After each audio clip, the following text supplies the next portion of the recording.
All Flesh is Grass by S.A. Barton. The business calls it vegan meat. Like every advertising brand, it's an accuracy optional term. Yes, it's entirely cruelty-free and animal death-free, but still definitely meat. Only a segment of tissue is grown, not the animal. There is no brain to be conscious of being a cow or a chicken, however conscious those creatures might be.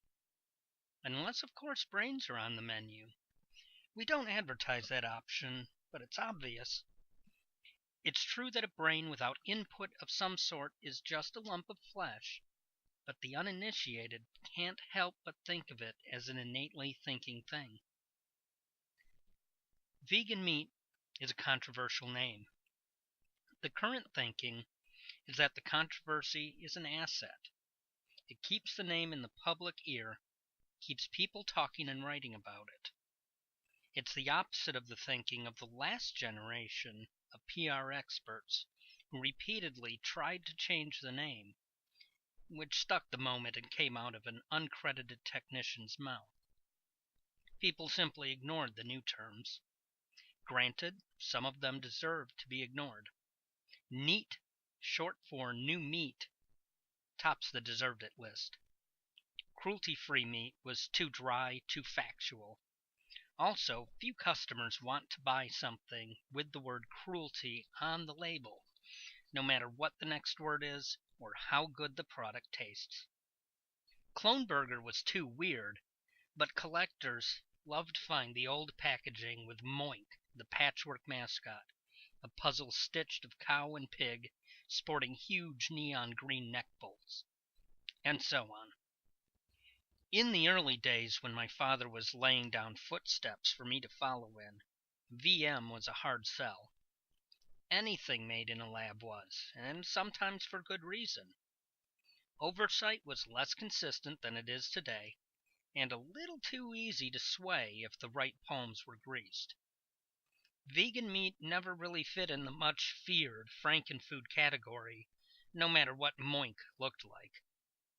The DNA of a piece of vegan meat is pure, unaltered cow or chicken or whatever it is you're buying. Any blending is accomplished not by tinkering with the blueprint of life, but by growing two or more pieces of different tissue next to each other. But it's still close enough for some to distrust. 20 years of creeping slow progress, of market growth measured in fractions of percentages, and suddenly, boom, sales double in a year, then double again the next year. 5 years to pass the sales of animal-grown meat, which is mainly a boutique product now. No reason for the sudden change that anyone can agree on, though there are plenty of theories. I fall into the "it was a teen fad that caught on" camp. So, R&D budgets explode along with the profits, and we can afford to tinker and play to start coming up with things like beef tenderloins with a vein of pork fat cells down the middle to relieve the culinary monotony of lean that is the natural cut. We grow them with perfectly even dimensions, avoiding the difficulty of figuring out what to do with the skinny, oddly shaped ends of the muscle as it grows on a cow. We turn out Thanksgiving turducken grown in neat, 3-layered sheets, shaped to fold bonelessly around the traditional stuffing like a flesh burrito. Soft bone marrow in rectangular 100-gram sticks for half the price of butter.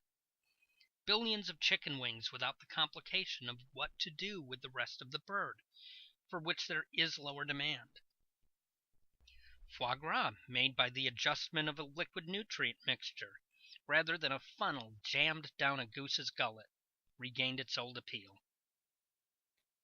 When I was starting out, just a few years before Father retired, it was getting really interesting. I made my reputation in scuba gear scratching a dozen whales' backs. For the skin cells we used to make a fortune in Japan. Whale sashimi without whaling.